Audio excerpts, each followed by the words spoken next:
கந்த சஷ்டி விரதம் 6 நாட்கள் இருப்பவர்கள் கடைபிடிக்க வேண்டியவை. சஷ்டி விரதம் முருகப்பெருமானுக்கு உகந்த விரதமாகும். மாதந்தோறும் வளர்பிறை மற்றும் தேய்பிறையில் 2 சஷ்டி திதிகள் வந்தாலும் ஐப்பசி மாத வளர்பிறையில் வரும் சஷ்டி திதியில்தான் முருகப்பெருமான் சூரனை வதம் செய்து தேவர்களை காத்ததாக புராணங்கள் சொல்கின்றன. இதனால் இதை மகா கந்த சஷ்டி விழாவாக கருதி பக்தர்கள் விரதம் இருந்து முருகனை வழிபடுகின்றார்கள். முருகப்பெருமானுக்குரிய மிக முக்கியமான விரதமான கந்த சஷ்டி விரதம் இந்த ஆண்டு அக்டோபர் 22ஆம் தேதி துவங்கி அக்டோபர் 27ஆம் தேதி வரை அனுஷ்டிக்கப்பட உள்ளது. அக்டோபர் 27ஆம் தேதி சூரசம்மார நிகழ்வும் அக்டோபர் 28ஆம் தேதி முருகன் திருக்கல்யாண வைபவமும் நடைபெற உள்ளது.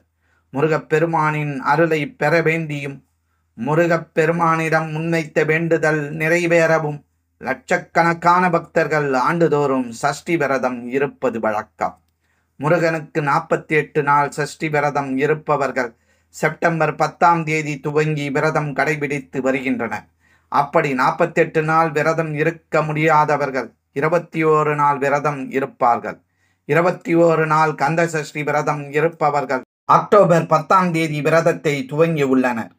இது எதுவும் முடியாதவர்கள் கந்த சஷ்டி விழா நடைபெறும் 7 நாட்களும், அதாவது ஐப்பசி மாத அமாவாசைக்கு பிறகு வரும் பிரதமை திதியில் துவங்கி சஷ்டி அன்று நடைபெறும் சூரசம்மாரம் அன்றும் சிலர் விரதம் நிறைவு செய்வார்கள். இன்னும் சிலர் திருக்கல்யாணம் அன்று விரதத்தை நிறைவு செய்வார்கள். கந்த சஷ்டி விரதத்தை 6 நாட்கள் கடைபிடிப்பவர்கள் என்ன செய்ய வேண்டும், என்ன செய்யக்கூடாது என்பதனை இந்த ஆன்மீக பதிவினில் நாம் அறிந்து கொள்வோம். வாழ்க வளமுடன். ஸ்ரீ ஞானவாசல் நேயர்கள் அனைவருக்கும் ஸ்ரீனிவாசனின் அன்பு வணக்கங்கள். கந்த சஷ்டி விரதம் 6 நாள் இருப்பவர்கள் கடைபிடிக்க வேண்டியது, தவிர்க்க வேண்டியதும்: வீட்டில் அசைவம் சமைக்கவோ சாப்பிடவோ கூடாது. புகை மது எடுக்கக்கூடாது. காலில் செருப்பு அணியக்கூடாது. விரதம் இருப்பவர்கள் கண்டிப்பாக பகலில் தூங்கக்கூடாது. தீட்டு வீட்டிற்கு செல்லக்கூடாது. கடைகளில் சாப்பிடக்கூடாது. தரையில் சுத்தமான அல்லது புது துணி விரித்து உறங்கலாம். கந்த சஷ்டியின் 6 நாட்களும் கண்டிப்பாக தலைக்கு குளிக்க வேண்டும். சிவப்பு, பச்சை, மஞ்சள் நிற ஆடை உடுத்தலாம், கட்டாயம் இல்லை. வீட்டில் இருப்பவர்கள் உடல்நிலை பாதிப்பு இருப்பவர்கள் மாலையில் உடலுக்கு குளித்தால் கூட போதும். வெளியில் சென்று வந்தால் கட்டாயம் தலைக்கு குளிக்க வேண்டும். 6 நாட்களும் தாம்பத்தியத்தில் கண்டிப்பாக ஈடுபடக்கூடாது. தேவையற்ற வார்த்தைகள், வாக்குவாதம் இருக்கக்கூடாது. குழந்தை வரம் வேண்டுபவர்கள் தம்பதிகளாக விரதம் இருப்பது சிறப்பு. மாதவிலக்காக இருந்தால் பூஜை அறைக்கு செல்லாமல் வீட்டில் உள்ளவர்களை தீபம் ஏற்றச் சொல்லி விரதம் மட்டும் இருக்கலாம். கலசம் வைக்காமலும் காப்பு கட்டாமலும் முருகனின் படம் வைத்து கந்த சஷ்டி விரதம் இருக்கலாம். காலையில் வைத்த நெய்வேத்தியத்தை மாலை நேர பூஜைக்கு அப்படியே வைக்கக்கூடாது. புதிதாக நெய்வேத்தியம் படைத்துதான் வழிபட வேண்டும். கோயிலுக்கு சென்றோ வீட்டிலோ சூரசம்மாரம் பார்ப்பவர்கள் சூரசம்மாரம் முடிந்தவுடன் கண்டிப்பாக தலைக்கு குளிக்க வேண்டும்.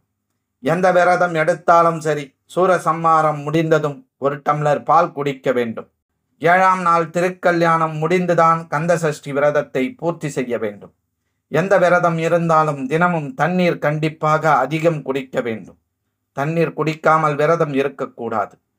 இந்த முறையில் கந்த சஷ்டி விரதத்தை அனுசரித்து முருகப்பெருமானின் அருளை பெற்று வாழ்வில் வளமோடு வாழ்வோம்.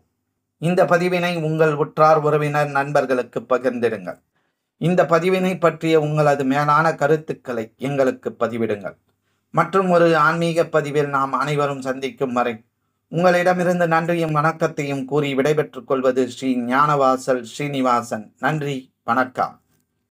எங்களுடைய பதிவு உங்களுக்கு பிடித்திருந்தால் லைக் பண்ணுங்க, ஷேர் பண்ணுங்க.